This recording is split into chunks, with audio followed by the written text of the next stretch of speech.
Looney Tunes been such a big part of my life, Yeah. Loom, and I had to rethink my life decisions. I was like, Yeah.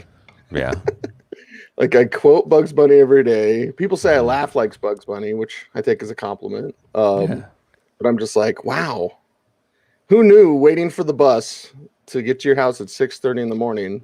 Because I would watch Bugs Bunny from 6 to 6:30.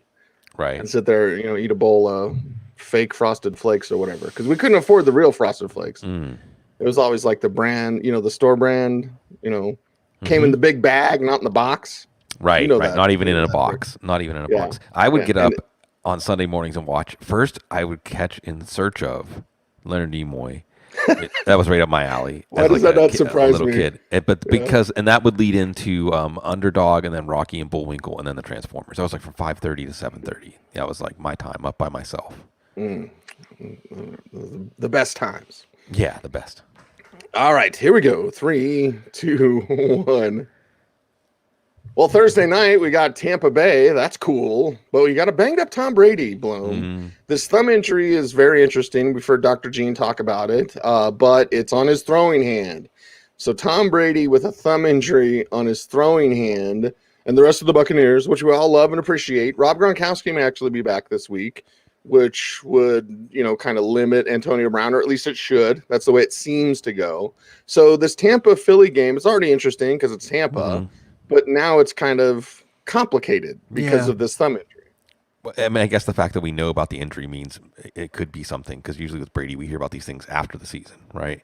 Right. Like it's on the throwing hand. Gronk is out, actually. So maybe he could have played on Sunday. But because it's Thursday, I think maybe in hindsight, they could have put him on injured reserve. But it's Gronk, so there's always at least a hope, but not for this week. So the offense is going to run through Brown and Godwin and Evans. And Darius Slay had a really good week last week against DJ Moore, but I don't know if he's going to shadow any one of these guys. And I certainly wouldn't feel free, even with the Brady thumb issue, benching any of them. I'm looking forward to seeing Tyler Johnson was in about half of the snaps last week. He's good. I think we're going to hear more from him eventually, whether with Tampa or another team. He could get some more snaps here. OJ Howard starting to get more snaps with Gronk out, coming back from that Achilles. And Leonard Fournette is thriving. See, this isn't something we're not talking about enough, but he's thriving in this offense. He's thriving in the role that he has, even with Giovanni Bernard there. Ronald Jones got the touchdown 2 weeks ago. If Fournette had scored the last 2 weeks, we're looking at him as a running back one, like a low-end running back one with PPR. I mean, he's boosting 5-10 PPR points every week.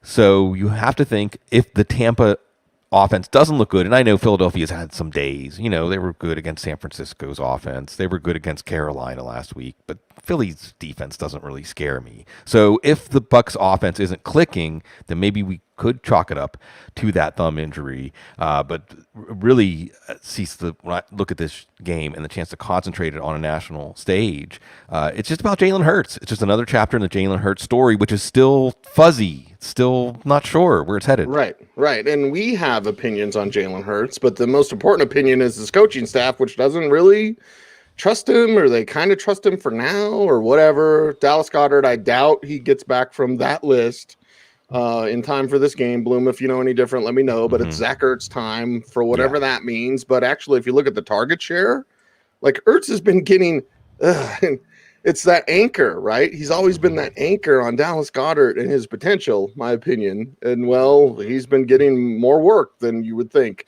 So Ertz is there if you're streaming tight ends, and then the rest of Philly, which is a mess. Yeah, like you said, the headline here is Ertz. If you need a tight end, it's Tampa. So any rational team, and really we have to go way off the rational reservation. Even Adam Gase would probably throw a lot against Tampa Bay and not run the ball. That's just how rational and orthodox this is, that teams are going to pass. Plus, Tampa's offense will put you in that pass-heavy game script. So, it's probably going to be a good fantasy game for Hurts again, right? Yeah. Even though he's not playing well. Or at the very least, he's not settling into a process. The offense isn't settling down. There's not a consistency here. Yes, he had some good numbers in garbage time. Yes, last week a gift punt block helped him and the team get over the top, but it's not evidence that he should be their franchise quarterback because the offense isn't settling down. Devontae Smith is coming on. For fantasy, you might play him. It's Tampa. Basically, anytime a team is facing Tampa, you're more inclined to click the checkbox beside those players. For Devontae Smith, for Jalen Reagor, for Quez Watkins. No. Like you said, Dallas Goedert, if both tight ends were in this game, maybe we would consider streaming them or dabbling in DFS. Miles Sanders can game well, maybe as receivers. So it's weird, Cease, to say they're not going to run the ball, but maybe that's better for the running backs because Nick Sirianni just wants to throw these screens. And that's, hey, if you or I had to devise a game plan with Jalen Hurts against Tampa, wouldn't you want to use their aggressiveness against them? What are they going to do? They're going to passes, draw plays, Texas routes. Yes. And that's, so I wouldn't be surprised. This is the kind of game that we could see Sanders hit a 75-yarder, right? He does that once or twice a year. This in Gainwell, we know what he can do in space in the Naeem Hines role. So even though the running game is going to be abandoned, it might be better for the running backs, especially in PPR leagues, if you're just throwing a dart. I mean, that's what we're talking about here. But again, the background here, the more compelling story is Jalen Hurts. And I don't think, like you said, Cease, it's what the organization thinks. I don't think they're sold on him. I think if they're using the right lens to evaluate his play, not fantasy for sure, it's not been a successful year or not a year that points to an ascending trajectory for his development. And this is going to be a good chance because Tampa's secondary is a mess. So he needs to look good. He needs to look sharp, more like what he did in week 1 against Atlanta. But again, remember, it's a short passing game. So if they're able to do it, it's probably keeping Hurts in that highly achievable high percentage zone. We have the greatest fan base of all time, Bloom, and I am Ion's cat, one of our favorite. By the way, I want to see your cat again.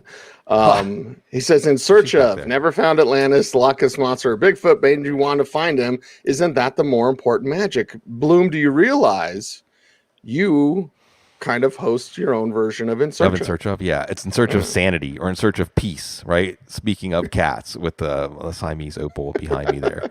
Yeah, the cats, we're trying to achieve the same kind of peace that they do. At least we feel a little bit when we're watching some fantasy football unfold. And this is another week where we get to watch even more football because there's another game in London, even though it doesn't look like Jacksonville's going to move there. London. Let's get to it. It is the Dolphins versus the Jaguars. And is Tua going to be back this week? Okay, does it matter? Myles Gaskin, people picked him up saying, hey, can you do that again? Can you score those touchdowns? Can you be used as that receiver? Not really doing much as a runner. All right. And then if Tua does return, what does that mean for the weapons who seem to be banged up and then they're back? And here's Preston Williams, and then he misses half the year. And, Will Fuller's long gone. Like, Miami's a bit of a mess, but it is against Jacksonville, Bloom, so they could be less messy this week. Yeah, it's still a mess. Whatever happens this week against Jacksonville, it's a mess of their own. So go through some of your questions there, Cecil. Cameron Wolf, who's excellent, covering the Dolphins, says the plan is that Tua plays this week. Friend of the show. Friend of the show. Yeah. So is it certain that Tua is going to play? No, but the plan. Let's just project this game as if Tua is going to play. And see, it's funny, Tua and Hurts, their careers are tied. Wow, are their careers tied together? And they're both at that crossroads. This is a defining year, and this is potentially defining week for both of these guys. So we get to see these games without anything else distracting us. What's it going to mean for the offenses? I don't know. Actually, Tua riffed with Preston Williams last year. Williams he was back last week. We'll see about Devontae Parker, but that's something interesting to watch. Of course, Jalen Waddle. Go out and get Jalen Waddle. And that's the big story here. You said Miami's a mess, right? Remember, they gave up their first-round pick next year to get Waddle, to move back up for Waddle. Their first-round pick right now is a top 10 pick. Now, they kept San Francisco's pick, which is outside of the top 10. But was Jalen Waddle really worth that? I mean, you're trading away what could be another franchise-type player to get Jalen Waddle. So let's see if Tua and Waddle can click, if something can happen here. We're watching George Godsey calling plays. There's a lot of layers here. George Godsey calling plays means Myles Gaskin does well. Do they realize that Gaskin is something that works in their offense? We'll track that. Mike Gesicki, what happens with him? Of course, he was good with Jacoby Brissett, but with Tua, it wasn't really there. it's Jacksonville, right? So, Cease, again, this is like the Jalen Hurts proposition. Tua should look good. The offense should look good. It's Jacksonville's defense. If it doesn't, then we've got even more questions. If it doesn't, problemas. The main question I have is why move up for Tua's teammate when you don't like Tua anymore? Right. Like, seriously, like, what? Joe Burrow, Jamar Chase, we can do that. Let's move up. Right. Oh, wait, we don't like Tua. Like, what? Yeah. Okay, but it is Jacksonville's side, so yes, your Dolphins should do something, but the Jaguars, they do something if they just ignored Urban Meyer, which it seems like they're kind of doing, which is good, but James Robinson, it's like, okay, flex play, where do you trust him? You know he could be an RB1, Bloom, but where do you trust him because of the Urban Meyer thing? Don't get me started on Visca. All the talent in the world, just not going to use him. Trevor Lawrence, all the talent in the world, not there yet, but, it's Jacksonville, so not a lot of confidence when you look to those players. Yeah, Cease. Not a lot of confidence. What a story for Jacksonville. And we've seen the Jacksonville franchise really get deep in the weeds, right? It's really sad. I reflect on this occasionally, Cease, that I really wish they had beaten New England. While I was watching the game, I was urging them on to beat New England in that AFC title game. Even if they had gone to the Super Bowl and lost, it really would have felt like they accomplished something that year. And they did accomplish something that year. Remember what they did to the Steelers? They did accomplish something that year. The defense was a wonderful collection. It was one of the most memorable defenses of the last decade, right? And now, not only is this team lost in the Woodseas, it's almost like the field trip and the chaperone goes off for some, rendezvous, and the kids are just left like on the field trip to figure out what to do now. What do you do, right? That's where they've ended up. I mean, come on, Urban Meyer's checked out. He's checked out. Yeah, this is one of those situations, kind of like the Deshaun Watson situation with the league seats, where everyone's waiting for someone else to do something. Like, are you going to quit? Are you going to fire me? Or is the team just going to make it so bad that they're going to force the issue? I don't know. So I feel bad for Trevor Lawrence, who just looks like the best we can hope for with Trevor Lawrence is like suspended animation. Like, don't have things get worse. Just like be able to hit the reset button as if we're starting over at his rookie year again when they get another regime and a different coaching staff, right? For fantasy, there might be something there because of garbage time, because he's running, because he's learning to sneak. Look it up. The passing game, whatever. They're not going to use Visca more. Marvin Jones isn't, whatever. It's Dan Arnold. It's Jamal Agnew. It's Tavon Austin. We're not dabbling in that. It's James freaking Robinson, Cease. It's James Robinson, right? In a world where you can't count on anything anymore, you can count on James Robinson, right? Even though everything was against him again, you can count on James Robinson. You're putting him in your lineup every week. And this is one of those fantasy karma things, Cease, where I do think it's wonderful that in fantasy football, at least as of right now, I don't want to bloom things, you've got good fantasy karma if you believed in James Robinson. If you're like, I don't care about Urban, I don't care about ETN, I don't care about any of that. I know that James Robinson's good, and I want good players on my fantasy team, and you can give them to me in the 7th round. Oh, now you're doing me a favor. I'm glad that people who felt that way are getting rewarded, because that's about the only rewarding thing about watching Jacksonville. Hey, the better game is, Green Bay against Chicago, and that, of course, starts the regular Sunday morning slate. So the Packers side is pretty simple, Bloom, but we are seeing a little bit more of A.J. Dillon.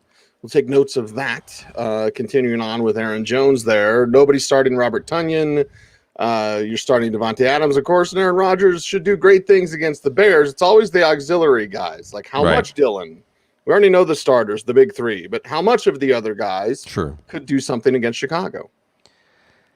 This game is a true contrast of styles, right?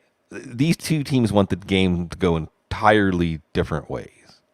Although I do think it hasn't been noted that we are more back to like 2019 Aaron Rodgers, or the idea, or more of a balanced team. Rodgers isn't going to throw the ball 35, 40 times. The running game is still foundational to this offense. You mentioned A.J. Dillon. So Rodgers isn't as exciting for fantasy football as we thought, but still, you want Rodgers making the plays to win the game for you, and he often does that. Whereas Chicago just wants to turn this game into a wrestling match, or a bar fight or something like that. They don't want it to look like football, and they can win that way. So if this game was in Lambeau, Cease, I'd say, well, whatever, Rodgers is going to do his thing, and Green Bay is probably going to make this game go poorly for Chicago, although skipping to the Chicago side quickly, that's what you would hope for Justin Fields for fantasy football. Is that Aaron Rodgers just barnstorms up and down the field, and they have to throw the ball. They have to let Justin Fields do something in a 2-minute drill kind of setting. But in Chicago, sometimes maybe they can get the drop on Rodgers. And there's some offensive line issues with Green Bay. Cincinnati hung with Green Bay on the road. It's going to be Rodgers to Adams, right? See, if it's the offensive line, if things aren't clicking, it's just like almost old school NBA. Like it's coming, you're still not going to be able to stop it, right? Yeah. So this could be another big Devontae Adams week. Chicago doesn't have anyone who can check him. We're going to see if there's a trend here with A.J. Dillon. But Aaron Jones is still very good, too. Aaron Jones is an outstanding football player. It sometimes translates for fantasy. It sometimes doesn't. The talk about A.J. Dillon may open a little window. We were forgetting that. This could be any of these games. He had a big run last week. Remember, he's prone to bust those 75-yard touchdowns. But really, this game is going to be defined by the Chicago defense, because if the Chicago defense is good, then Chicago offense is going to be like watching paint dry. Yeah. And Matt Nagy thinks he's LaFleur, probably, right? Probably shows up at their family reunion. Is like, what's that guy doing here? Oh, okay. Yeah. Then it's the game script, Bloom. But if the Packers are stunted a little bit, or if the Packers are more balanced as they've been, which is not a bad thing, well, what does that mean for the Bears? Right. Boring. Yeah, and what does that mean for your fantasy team? Avoid. Yeah, Even though Damian Williams a flex play, like seriously, that's about it. Assuming he hits the touchdown opportunities, Khalil Herbert, but even Al Robinson, Darnell Mooney could be there in the deep passing game. Jair Alexander's out; he's on an injured reserve seat. You would want to pick on the Packers secondary. I don't think the Packers defense is a good defense. I think they're bottom half of the league defense, but I don't think the Bears have any sort of boldness. This really is like the slow in the driveway thing, where they're just Justin Fields, unless they're forced to, they don't want to rely on him. And they're teaching him how to drive, and Matt Nagy won't take his hand off the wheel. Right. So, and that's for fantasy, that's just frustrating. So I guess in this game, if you don't have a rooting interest, then you root for Rodgers to do well, which could get this offense out of its shell. But if it goes the other way, Cease, then that just again throws, have we discounted that the Bears could win this division and Matt Nagy could somehow add and pace like 3 more years onto their life? Yeah. It's Why not do they a good golden division. Parachute? Right. It's not a good division. Why do those guys have a golden parachute? Oh, okay. Egos, Bloom. Arrogance will get you, well, it'll get you far in the NFL. lot, Then yeah. maybe you can stumble and stay there. Oh, God. The Bengals are a good team. Mm-hmm. And the Lions, I think the Lions are kind of becoming a darling team for everybody. Yes. And not because we feel sorry for them, or not because we back their ownership. Look it up. I like the way you say that, Bloom. But the Bengals are a really good team. Bengals and Lions is up next. And like, I kind of want to fast forward through the interesting side of the Bengals, right? You're saying, okay, well, Samaje Perine going to be back? Are we going to see more Chris Evans, not Captain America, but Captain Michigan, I guess? He always reminded me of Rex Burkhead when I saw him at the Senior Bowl. Mm-hmm. And Mixon being limited again, Perine being on the list, right? He's on the list. Is that right? Okay. Yes. Anyway, so yeah, okay. Was Chris Evans there and Joe Burrow doing good things. So, when the Bengals can hang with the Packers, it's because the Bengals are good. Maybe the Packers aren't as good as we thought they would be. But this one, it's lining up to where everyone's like going to start all your Bengals. Yeah, that's fine. It makes sense. But there's some storylines to watch out for. Yeah, I want to see Joe Burrow gather himself. He was maybe a little bit too keyed up for that matchup with Aaron Rodgers. You have to think of it from Joe Burrow's point of view, a matchup with Aaron Rodgers at home. Your team is coming on. You just let a big comeback, and he didn't rise to the occasion in the big moments there. So you want to see him gather himself against a defense that's just decimated and wasn't much of a defense to begin with coming into the season. You mentioned the whole running back situation with Perine. Will he be back? At this point with the list, I guess when we see a player go on during the week, we should just assume they're not going to play. And it's not saying 100% that's going to happen, but let's project this game with Mixon, who didn't look like he came out of the game worse for the wear. Maybe that they managed him is going to work out as opposed to just sitting him. But you like him in this matchup just because of scoring opportunities. Tyler Boyd, not as much. Again, when Higgins and Chase are out there, it's not Boyd's afternoon, and maybe not even Higgins' afternoon. Just Chase is looking so good. We gush about Kadarius Toney. Let's gush about Chase some to say that, like Tony, he's making it look the same on Sunday as he did on Saturday. So that's pretty amazing. I mean, that's something that we don't see that all that often. CJ Uzoma, maybe you throw a dart with him if you absolutely have to, even though he came back to earth, because again, scoring opportunities here. You said it, Cease. The Bengals are a good team, or at least we think of them as a good team. Well, a good team should win this game without backing into the win or having a miracle win like Minnesota and Baltimore did. But you do want to root for Detroit. You do want to root for Dan Campbell. And it is a story, Cease. Maybe I'm projecting because that's what I do. But as our lives all become more complicated and difficult, we do see the human story more. We do know that there's a human layer, that there's the scoreboard and the fantasy football outcomes and betting and all of that, who you root for because of your emotional association to your past, your childhood, your family, whatever. But then there's also just seeing how these human beings navigate these situations they're put in. And you have to be rooting for Dan Campbell. You have to be rooting for this team if you've been paying attention. Yeah, and you have to be rooting for someone to come through at wide receiver since everybody's hurt. But what, Amon-Ra St. Brown? Amon-Ra, yeah. Amon-Ra St. Brown. Okay, done and done.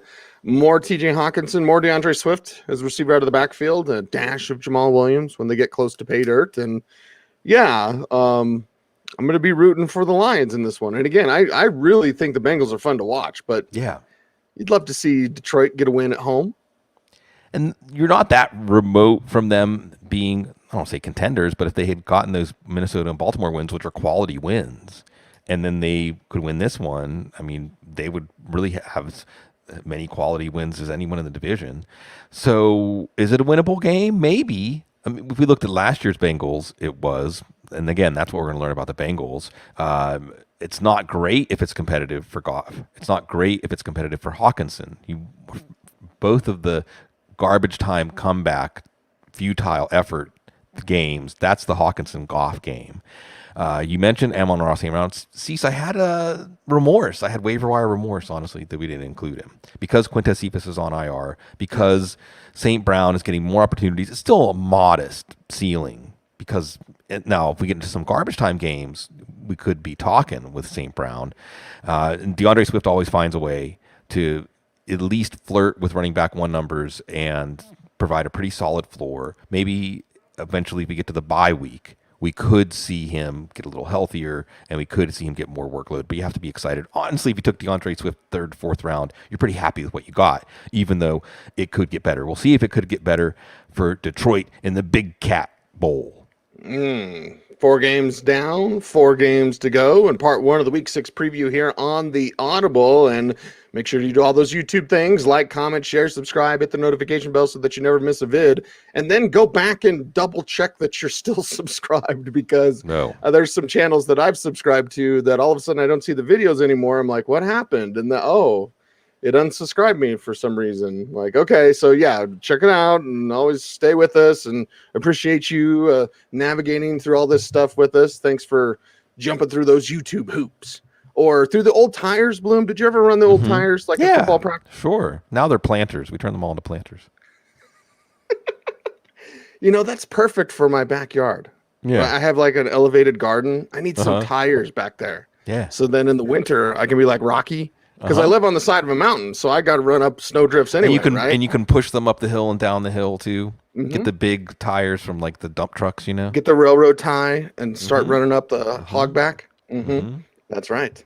Okay, let's get into the next matchup, which is... Actually, I'd rather talk about Rocky IV than Texans and Colts. But Texans-Colts is up next, and, Davis Mills, keep going, kid. Keep getting that experience. There's going to be a point here real soon, Bloom, where he's going to have started more NFL games than he did in college. He only started 11 games in college. So gain that experience, stay healthy, and keep peppering Brandon Cooks. There's really not a lot here on the Texans side. No, there's not. I wonder. It was Rocky, not Rocky IV. Was it Rocky V? The one with Tommy Morrison?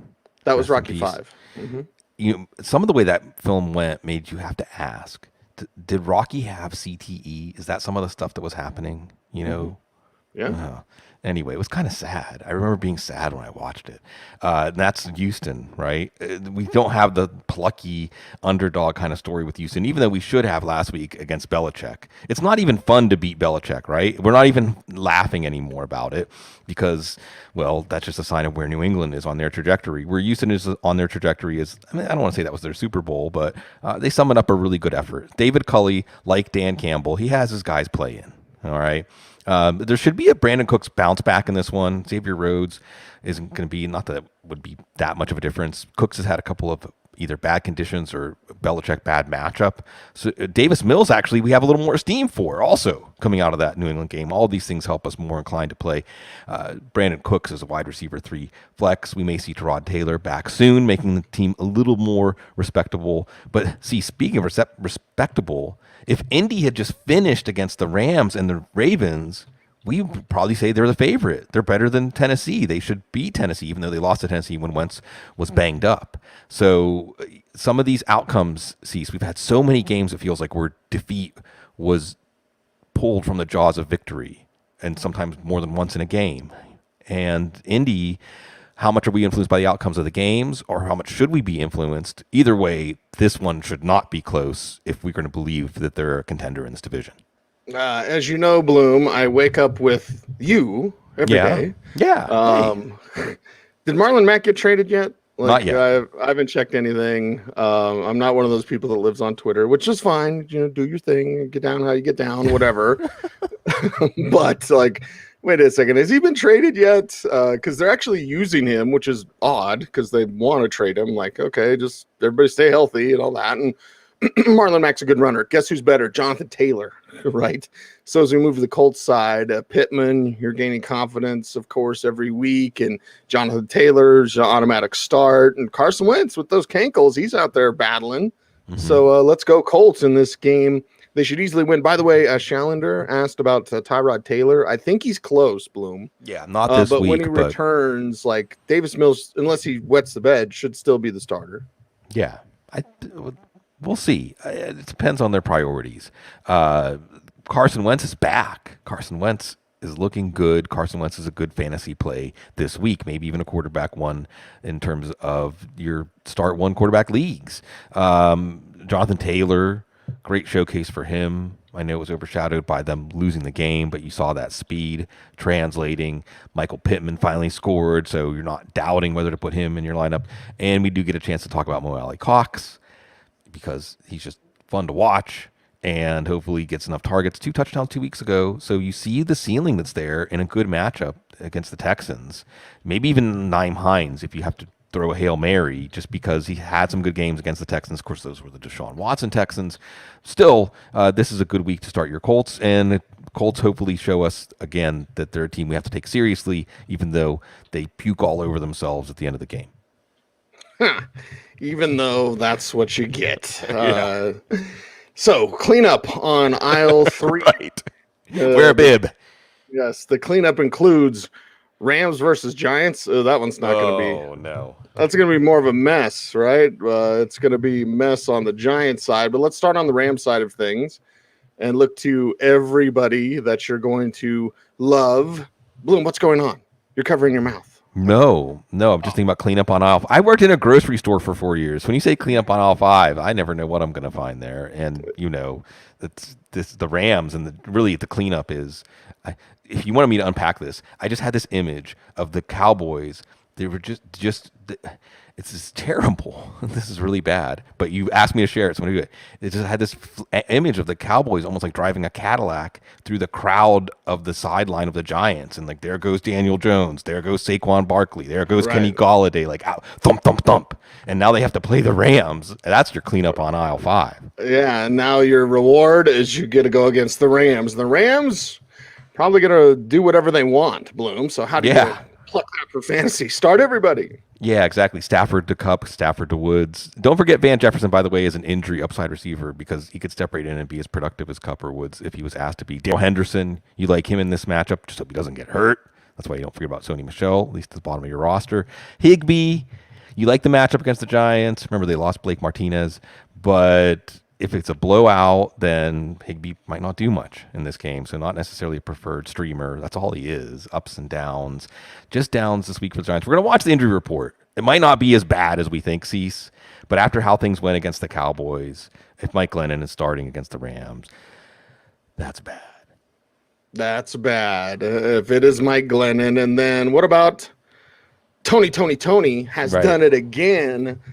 Was he healthy enough to do it again? Right. He's not going to get suspended for swinging a fist. Definitely get a fine. But everyone, it's that old Martin Lawrence thing, right? Can you do what you did earlier, please? Like, yeah, can Tony, can you do that again? Yeah, right. And Joe Judge is like, I don't want him to. Like, teach him a lesson. Yeah, teach him a lesson. So it's hot Devontae Booker talk now. Right, exactly. Booker in place of Barkley, Glennon in place of Daniel Jones, and then Tony basically shouldering the whole passing game. I don't know. Shepard could be back. Slayton could be back. Galladay didn't practice. I don't think we're going to see him. It all points to play the Rams defense. Just play the Rams defense. I mean, this is, I think, what you want here because it is a defense with a killer instinct. They did lose Darius Williams, a pretty good corner, but it's a defense with a finishing instinct, and I think they're going to get to use it in this one. Yeah, they're going to get to use it. You're going to get to use the Chiefs up next against the Washington football team. Okay, Bloom.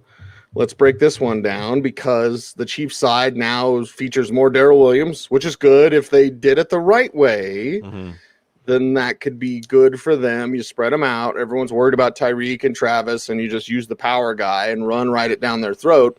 That would be a good way to attack it. And it's Washington's defense. You want to talk about a get-right game. Yeah. The Chiefs will get right, maybe have a little point of emphasis as well this week.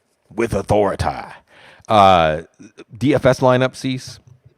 Just pick players. This is why there's a law that you can't have a lineup just from one game, right? You just fill it up from this game.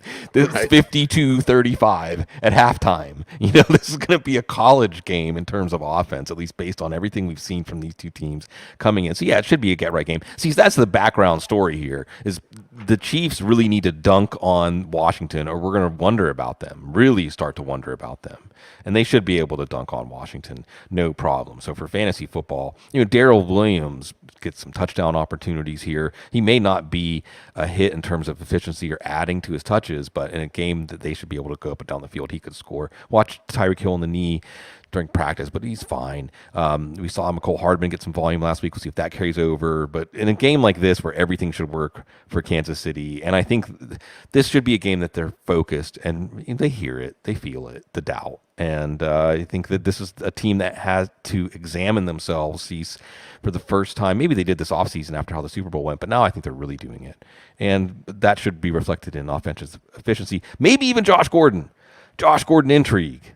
I still am saying I'm not picking him up because I just want to root for him as a human being and not let fantasy mess around with that. But maybe, why not? I wouldn't be shocked if he had a touchdown or two in this game just because it's all going to come easy, hopefully, and the Chiefs will calm everyone down and say it's okay. Right. Because we're at a special era in the AFC with these quarterbacks. And it was just sad to see Patrick Mahomes kind of like Allen couldn't really hold a candle to Kansas City and Mahomes in the AFC title game. To see that flipped, you want to see these guys pushing each other to their best. Yeah, and all Pat Mahomes has to do is pretend the other side is full, like the water boy, right? Where you see the different faces. Just pretend that's Brandon Staley over there, right? Like, we're coming for you. Chargers, we're coming for you. That's right. Great way to build momentum. Flip side of things, you see our guy Saline talking about it. Antonio Gibson, Taylor Heineke, yes, Terry McLaurin, of course. Yeah, Washington football team. It's the Chiefs defense. So on the flip side, Bloom, there's going to be some fantasy gold to be mined here, not just from your top guys. Yeah, there should be. Even if Taylor Heineke plays terribly, someone asked in the chat room, Iron Cats, Chiefs defense startable for streaming. Yeah, I mean, if you're not in a league where you get points or points taken away for yards allowed and points allowed, because Heineke had a couple of bad interceptions, and this game script is going to force him to be trying to do just about anything to keep his team in it, and he will try just about anything, which brings us to Ryan Fitzpatrick, which brings us to the story here, Cease. Maybe Heineke starting when Fitzpatrick is ready to play, which could be next week, is based on how he performs in this game. So we'll see. as it stands right now, like the returns that are in say Heineke is a backup. He had a chance maybe to surprise us, but you see the limitations. But there's also some talk that there are people in the building that want him to stay in. So at least theoretically, the outcome of this game, how he plays in this game, could affect who we see in Week 7. J.D. McKissic was marginalized last week, but doesn't this just seem like a J.D. McKissic game? Yes. When they're behind by multiple scores, Kansas City can't cover running backs. They're not great at covering tight ends either. So Ricky Seals-Jones, who's basically the number 2 receiver for this team right now, behind Terry McLaurin. Yes, Terry McLaurin, speaking of DFS. And even Antonio Gibson. I mean, look, he scored twice last week. He's had a long touchdown. This could be a wild and woolly game type where maybe Gibson only carries the ball 8 times and has 4 receptions, but at least one of those plays is a 70-yard touchdown because Kansas City. So, saw what Dawson Knox did. So it's there. Big plays, broken plays. Kansas City's defense in disarray as we freestyle on the Audible. Yeah, freestyling. That's the way to go. Except I don't think we can do that. No, we would just embarrass ourselves. Yes, we would. So let's move on and stick with the final game that we're going to talk about. It is the Vikings and the Panthers. Okay, Vikings-Panthers. This is pretty simple. Yeah. Both sides. I guess Dalvin Cook's fantasy gyms are like, what is going on? Right. And then other than that, you're starting Adam Thielen, you're starting Justin Jefferson, you're considering Kirk Cousins. It's against the Panthers. So let's see what the Vikings can do.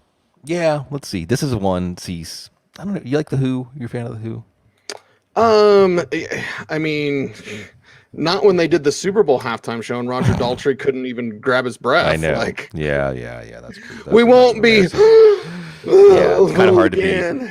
Yeah, it's kind of hard to be teenage angst at that age. But, I just can't help but echo. My brain, one of the things my brain does is it creates like a soundtrack for things that happen. Like it'll just cue up songs like a jukebox without me asking it to, Nice. It's the universe, man. It's the universe. Exactly, man. We're antennas. And it just like, who are you? It's terrible. who? Now, both of these teams, though, it's really bad. But that's part of the entertaining value of the show, folks. Go listen to the actual song and see. So that's where you drop in the actual song, right? Right. But we've got, public access TV production values here, so we're not going to do that. Part of the charm. So I have no idea about either of these teams. Watching Carolina and Minnesota week to week, I don't know if their offenses are good. I don't know if their defenses are good. I don't know if their coaching is good. And I don't know, no matter what happens in this game, if I'm going to know any more about these teams, right? But what it points to for me is likely underachieving. Just kind of like the Carolina-Philly game or the Minnesota-Detroit game last week, right? The last games that these teams played, underachieving. For Minnesota, I think the question is, I wanted to come up with something witty, and snappy, right? Because we're saying let Russ cook. What is it? Like let Kirk drive the tractor or something? I don't know. Let Kirk churn the butter. I don't know. Right. Let Kirk run. Let Kirk drive the lawnmower. Or whatever. Like let Kirk do that appropriate Kirk thing that would correspond to him having the offense run through him. Right. I mean, I get it. Dalvin Cook and the running game and all that stuff, and Kubiak, Shanahan, Ball, but the team was better when Kirk Cousins was aggressive passing, and they have Thielen and they have Jefferson. But so it becomes a kind of referendum in your head. Well, is Zimmer going to do that? Because Carolina's offense isn't that good. Carolina's defense might not be that good. I don't know. But when I look in the crystal ball, I think Mike Zimmer's just going to Mike Zimmer, and it's going to be boring. So, you're still playing Thielen, but we'll see if this is sort of a trend.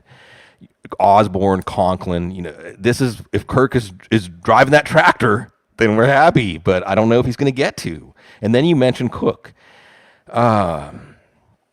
Practice reports, I guess we'll watch. If he can get in like a limited practice, we'll talk to Dr. Dean about this Thursday night. I think if he gets in just a limited practice, I would play him. I'd not necessarily feel comfortable. Full practice, I'd feel more comfortable. And Alexander Mattison is still looming. And sees, how do you look at this, right? Like Mattison has played very well instead of Cook as far as keeping the offense on schedule, as far as the team winning. But he fumbled away the game last week. I mean, Kirk saved it, but he fumbled away the game last week. He fumbled in a situation that you just can't fumble. So does that make them more eager to put Cook in, even though Mattison has been a good replacement? I'm not sure. So we're doing some coaching psychoanalysis here. And with Mike Zimmer, I feel like he is who he is. It's who he's always going to be. And that's kind of sad when we project this game. Yeah, now we got the chat room firing up with a bunch of different let Kirk I thought about do Captain what? Kirk. I thought about Captain Kirk and the Enterprise. Let But Kirk then, captain the Enterprise. but I don't think space when I think of Kirk Cousins. I think two things. One's funny. I think it's funny. And one's really mean. You want one or both? Just the funny one. Just not the mean one? The mean You can tell me the mean one, and you have to still tell me why Damian Williams got released, by the way. Ooh. Digging. Khalil Herbert, line one. Right. Everybody. Khalil Herbert, line one. The Kirk one. Let Kirk paint the Dungeons and Dragons miniature figurines. Oh, let him paint. Right? Because you think... Let Kirk decorate the Christmas tree.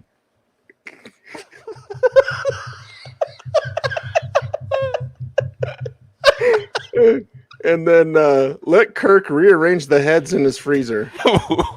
Yeah.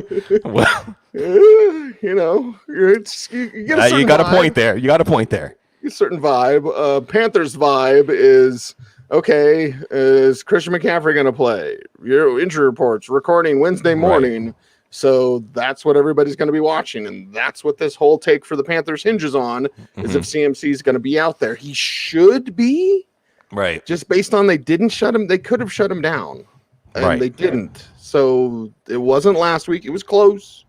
It was close a few times. What about now? Yeah.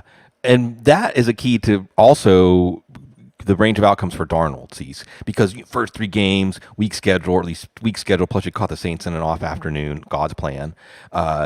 Hey, Darnold's good. Take away Gase. Look, he's actually good. And then, okay, he produced in garbage time against Dallas, but didn't look good before that. And he really didn't look good against Philadelphia. But threw the game away, to be honest.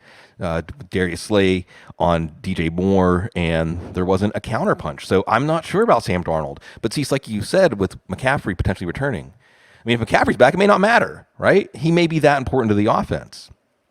But as talked about a little bit this week earlier, I do think, Cecil, we're on the outskirts. We're going to see. I hope that McCaffrey holds up. I want to watch football every week with Christian McCaffrey playing. That had the Panthers really overused him? Have the Panthers used him up? He's not Derrick Henry sized. He's not built like Derrick Henry.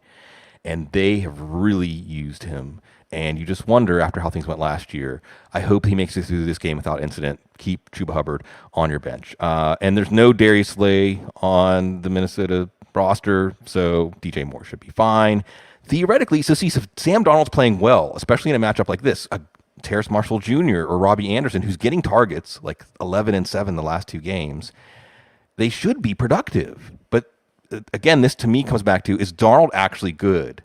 I don't know if I would base that on how those first 3 games went. I know we want to eagerly say, oh, now that he's free from Gase, he can start to show what he can do. But maybe what he can do is still a middling quarterback. This is a middling game between middling teams. Middling. And we're right in the middling of the preview for week 6. So we'll wrap it up and we'll come back at you tomorrow. We certainly appreciate everyone for watching here on YouTube and subscribing to our YouTube channel. About 1,000 more subscribers last month, top of my head. So we're chugging along. Appreciate you guys. Over 14,000. And we just appreciate you hitting that like button, commenting on the video, subscribing, sharing, hitting the notification bell so that you never miss a vid, and checking out all of our shows. IDP Blitz coming up. Of course, Mailbag Show is tonight as well. So we got you covered here on the Audible and on Footballguys TV. He's Sigmund Bloom. You follow him on Twitter at Sigmund Bloom. I'm at Cecil Lammey. The show is at the Audible. Thanks, everyone. We're going to go sing some Who. We'll talk to you tomorrow. Stay tuned and stay frosty.